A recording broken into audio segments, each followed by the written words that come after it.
Hola, ¿cómo están? Mi nombre es Victoria Lozada y yo les voy a hablar un poco acerca del transporte multimodal en relación con los convenios internacionales que actúan sobre él, ¿ok? Entonces, ¿cuáles son las características de los convenios internacionales? Bueno, en primer lugar, los convenios internacionales hay que verlos como normativas. Es algo así como una regla que se tiene que cumplir a través de todos los países que las utilizan. Entonces, ¿qué se puede decir de ellos? Bueno, que son instrumentos de carácter normativo, em, son, obviamente, al ser pues instrumentos legales, pues son obligatorios y es para que todos los países que estén en concordancia con estos convenios internacionales vayan a, en concordancia, valga la redundancia. Entonces, esto tiene que ver mucho con el derecho internacional, que son pues justamente los que limitan cuáles son las obligaciones de cada país em, y se establecen generalmente en un contrato. ¿Ok? Entonces, ¿cuáles son los convenios internacionales más importantes cuando hablamos de transporte multimodal? Bueno, hay varios. Está en el transporte terrestre, en el transporte aéreo y en el transporte marítimo. Cuando hablamos del transporte terrestre, tenemos que hablar del documento TIR. ¿Qué es el documento TIR? Bueno, como le dice ahí, el Transporte Internacional Router es una de las normativas más importantes que utilizan todas las compañías para lo que es el transporte multimodal terrestre. Claro, el TIR pues tiene muchos datos importantes. Nos indica quién es el consignatario de ese equipo, nos indica de dónde viene, nos indica básicamente cómo llegó al depósito de destino, etcétera. O sea, el TIR realmente es un documento súper importante que deben tener todos los transportistas a la hora de trasladar una mercancía o una unidad, ¿ok? Ahora bien, esto también se lo conoce en inglés como EIR y como lo dice aquí, aplica en todo sistema aduanero de ámbito internacional para envíos sin manipulación de carga. Básicamente, puede ser de un país a otro, puede ser de un estado a otro, en cualquier parte, pero esto es importante que tengan los transportistas cuando se habla del transporte terrestre internacional. Ahora, ¿por qué tenemos a la OEA y tenemos al International Road Transport Union? Bueno, de estos dos organismos son los que en su momento establecieron este contrato y delimitaron cuáles iban a ser las obligaciones de todos los países integrantes que iban a utilizar este contrato. Hoy en día, pues todos los estados americanos deberían de estar utilizando este documento y pues están establecidos en sus reglamentos que deben de tener, cómo deben de tenerlo, sobre todo la firma del operador, de quien lo recibe, etcétera. Luego tenemos lo que son los convenios internacionales marítimos.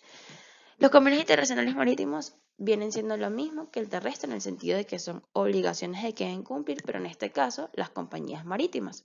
Entonces, básicamente, ¿quiénes establecen esto? Bueno, en primer lugar, este documento emana, como lo pueden ver en pantalla, del Convenio de Bruselas en 1924 y que fueron modificados luego en el año 68 y en el año 78 por la Comisión de las Naciones Unidas para el Derecho Mercantil Internacional. Entonces, ¿por qué digámoslo así, el medio de transporte que tiene como más legislaciones o más obligaciones es el transporte marítimo? Bueno, esencialmente porque el transporte marítimo es el más grande, constituye casi el 70% de lo que es el transporte internacional y por eso es el que tiene como más reglamentaciones, más delimitaciones, etcétera, más obligaciones.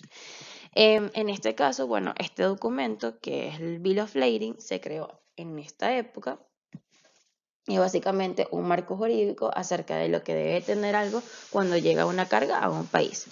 Esencialmente, el Bill of Lading debe tener quién es el consignatario, quién es el shipper, que en este caso es el shipper como lo indica, el nombre del la empresa transportista que dio el traslado de esa unidad, y también establece pues las delimitaciones legales que deben de tener cada consignatario con esta empresa. Entonces, bueno, por ejemplo, en pantalla pueden ver uno que está de Maersk, creo que puedo señalarlo por acá. Este que está de Maersk Line, pues es un Bill of Lading. Este contrato, como se puede ver aquí en la parte de arriba, es básicamente los datos del consignatario, cuál es su dirección, su número de teléfono, etcétera, y abajo quién es el shipper. ¿Por qué esto es importante? Bueno, siempre es importante que tengamos en claro quién es el consignatario, porque a la hora de que se pierda un contenedor o dejen algo en un embarque en un cierto lugar, etcétera, se tiene que ubicar al consignatario. Entonces, esto es súper importante que se tenga. Y bueno, ¿quiénes regulan estos? Pues evidentemente la Convención de las Naciones Unidas para el Derecho Mercantil. Es súper importante que se tenga, en todos los puertos lo piden y es por esto que generalmente es acompañado con la carga. Y luego tenemos los convenios internacionales aéreos.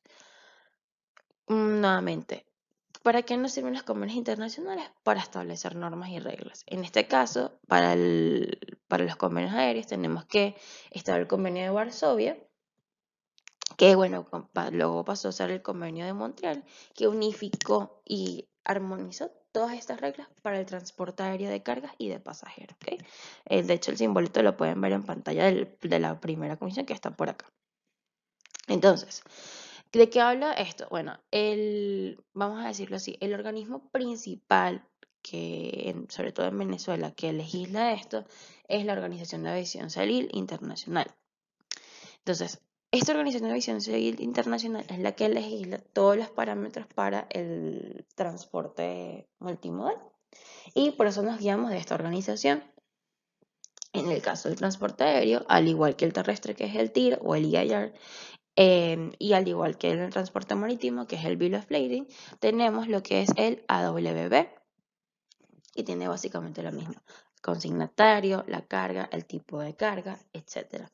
Y bueno, nuevamente, esto es súper importante a la hora de ubicar quién es el consignatario, ver las especificaciones que tiene pues esta carga y cómo se compone, etcétera, para que en los puertos puedan verificar esta información y ver si bueno, se está cumpliendo todas las normativas que exige el país para pues traer esta carga. Y tenemos un poco también acerca del transporte multimodal en Venezuela. ¿Qué pasa con Venezuela? Venezuela comenzó siendo un país que, bueno, obviamente se rige bajo las normativas internacionales, como la que tenemos en las Naciones Unidas, pero hay ciertas características importantes. Bueno, en primer lugar, que Venezuela ahorita se está rigiendo, aunque no está activamente participando en Mercosur, se está rigiendo bajo las normativas establecidas en Mercosur.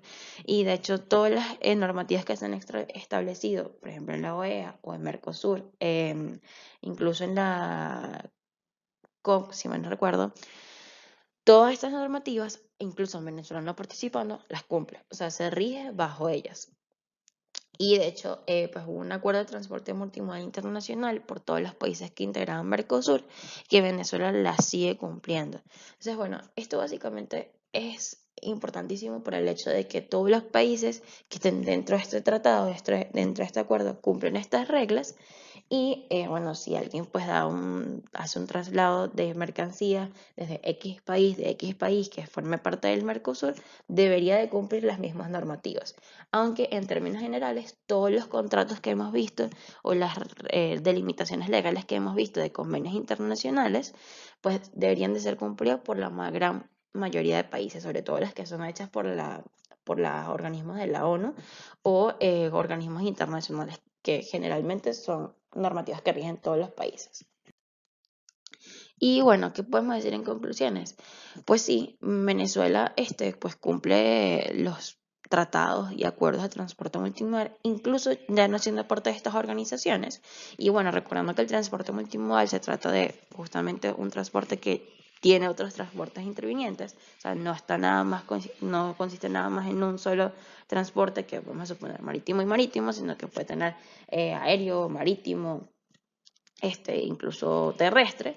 Entonces, pues nosotros sí nos regimos bajo estos acuerdos y es importante porque nosotros sí tenemos reglas que fundamenten estos convenios y estos tratados. Y bueno, pues también se revisan en todos los puertos lo que es el TIR, lo que es el Bill of Lading o el AWB. Entonces, todos estos se toman en Venezuela. Y bueno, eso fue básicamente toda mi exposición. Espero que les haya gustado y bueno, dejo parte de los comentarios abiertos para que puedan dar feedback acerca de la presentación. Hasta luego.